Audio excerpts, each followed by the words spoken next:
पत्रकार मित्रांना मी त्या ठिकाणी मनापासून धन्यवाद देतो, शुभेच्छा देतो. आपण या ठिकाणी आमच्या विनंतीला मान देऊन त्या ठिकाणी उपस्थित राहिला. असं आहे की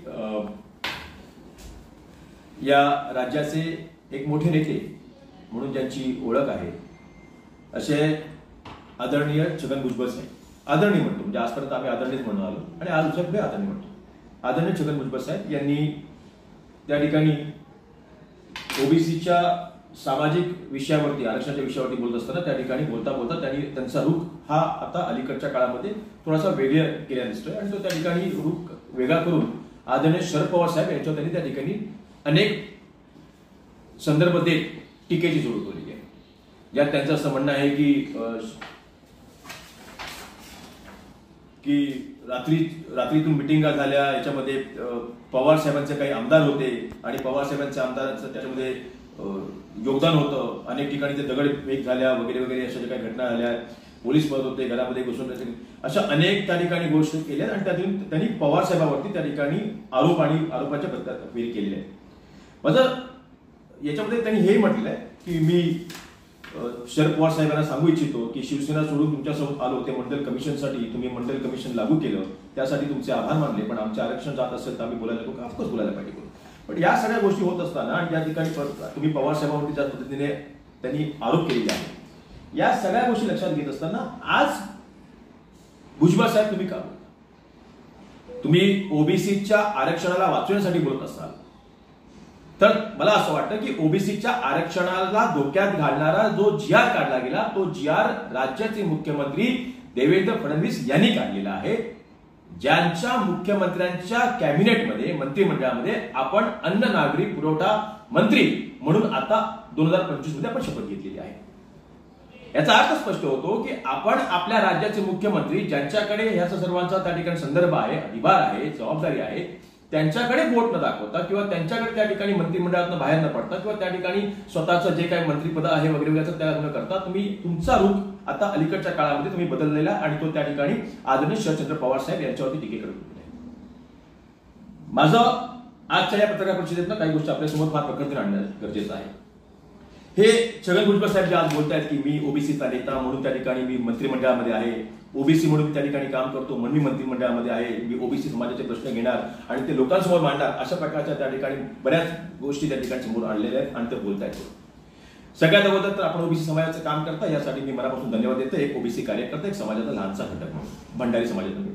पण आज आपल्या सर्वांना जाणून घेण्याची गोष्ट ही आहे की नक्की छगन भुजबळ म्हणजे ज्यांना ओबीसी नेता आपण म्हटलं होतं की ज्या ठिकाणी छगन भुजबळ साहेब यांच्या बाबतीमध्ये त्या ठिकाणी अनेक गोष्टी त्या ठिकाणी करतो, त्या ठिकाणी छगन भुजबळ साहेब यांनी मुळात म्हणजे ज्या ठिकाणी ते शिवसेनेमध्ये होते आणि शिवसेना सोडून ते बाहेर आले, म्हणजे त्या स्वतःला म्हणतात की आज मी ओबीसी नेता आहे.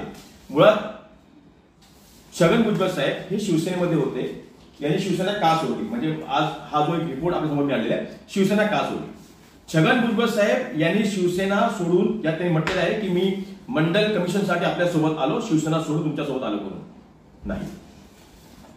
भुजबळ साहेबांनी शिवसेना सोडली याच्या संदर्भामधला सगळ्यात महत्वाचा हा एक रिपोर्ट आहे बीबीसी न्यूजचा. शिवसेना सर्वात मोठा विरोधी पक्ष होता, म्हणजे साधारणतः 1989 मध्ये हिंदुत्वाच्या मुद्द्यावरती भारतीय जनता पक्षासोबत शिवसेनेची युती होती. बाबरी मस्जिदचा विषय घडला, राम मंदिरचा विषय घडला आणि त्याच्यानंतर शिवसेना आणि भाजपा यांच्यामध्ये जी राव ठेवली गेली होती याच्यातून शिवसेनेमध्ये जवळजवळ 52 आमदार त्यांचे निवडून आले. 52 आमदार आणि 52 आमदार निवडून आल्यानंतर एका मोठ्या पत्रकाराने बीबीसी न्यूज मराठीवरती स्पष्टपणे म्हटलेलं आहे की शिवसेना हा सर्वात मोठा विरोधी पक्ष होता.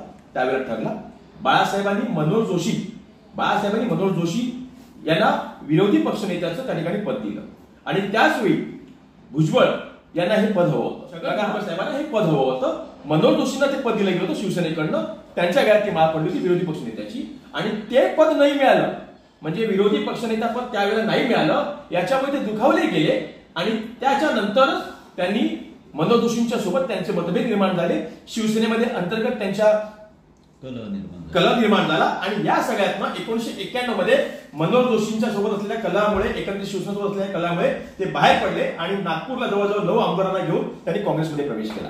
हे कारण होतं. भुजबळ साहेब मंडल कमिशनसाठी बाहेर नाही पडले होते. हे स्वतःच्या अंगावरती जे रंग लावले जात आहेत ना भुजबळ साहेब, हे यासाठी सांगतो की तुम्ही भुजबळ साहेब ओबीसीचं काम करता, आम्हाला याची त्या ठिकाणी खरोखर आदर आहे, परंतु 1991च्या कालावधीमध्ये ज्यावेळेला तुम्ही 9 आमदार घेऊन तुम्ही शिवसेनेत बाहेर पडले, त्याचं कारण हे होतं मंडल कमिशन नाही, तर त्याचं कारण हे होतं की तुम्हाला त्यावेळेला विरोधी पक्षनेता पद हवं होतं, जे मनोहर जोशीला दिलं गेलं शिवसेनेकडनं, आणि त्याच्या नाराजगीतून तुम्ही बाहेर पडला आणि तुम्ही काँग्रेसमध्ये प्रवेश केला. हे नागपूरला घडलं.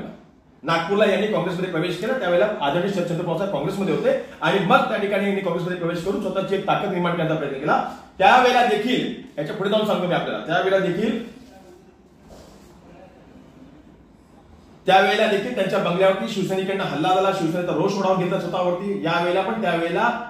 त्यावेळेला आदरणीय शरदचंद्र पवार साहेब यांनी त्यांना वाचवलं.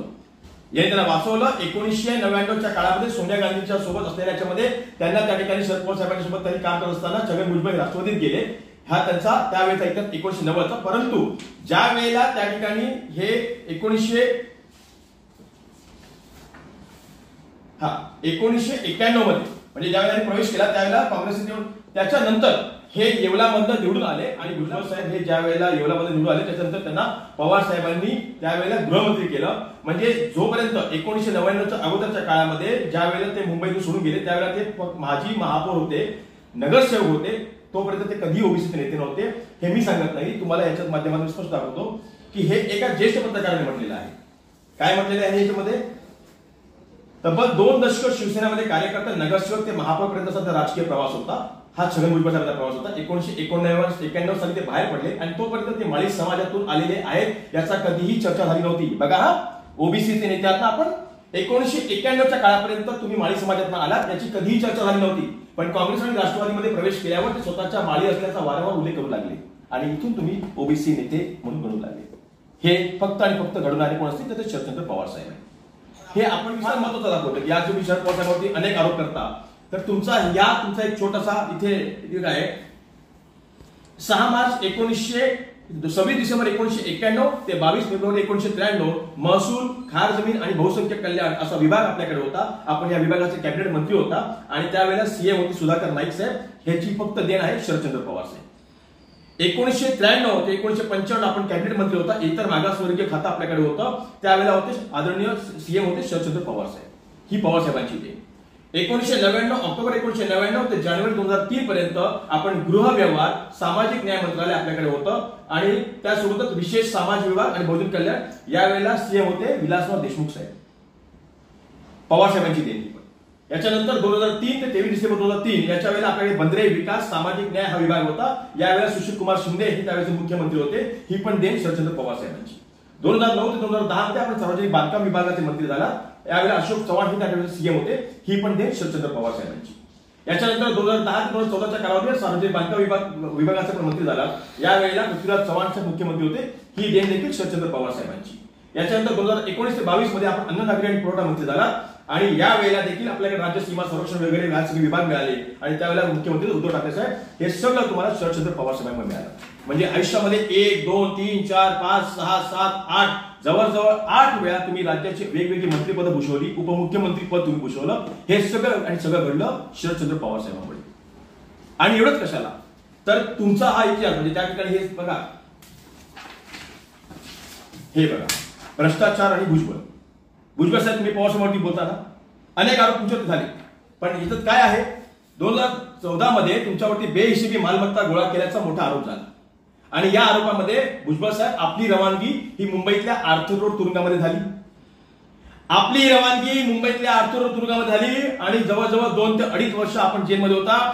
यावेळेला शरदचंद्र पवार हे एकमेव नाव आहे ज्यांनी आपली साथ सोडली नाही. आपल्या पूर्ण परिवारासोबत ते राहिले.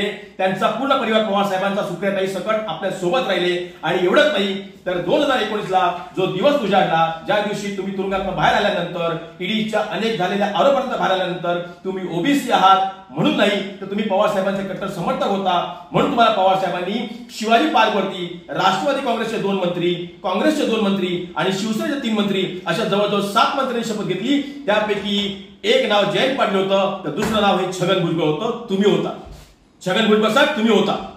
तुम्हाला शरद पवार साहेबांनी अख्ख्या शिवाजी पार्कवरती जितेंद्र आव्हाडांना पण शपथ नाही घालून दिली. जे जितेंद्र आव्हाड आज शरद पवार साहेबांसोबत निष्ठावंत कार्यकर्ता म्हणून त्यांच्या देखील पवार साहेबांचा कार्यकर्ता म्हणून काम करतात, त्यांना पण शपथ नाही मिळाली.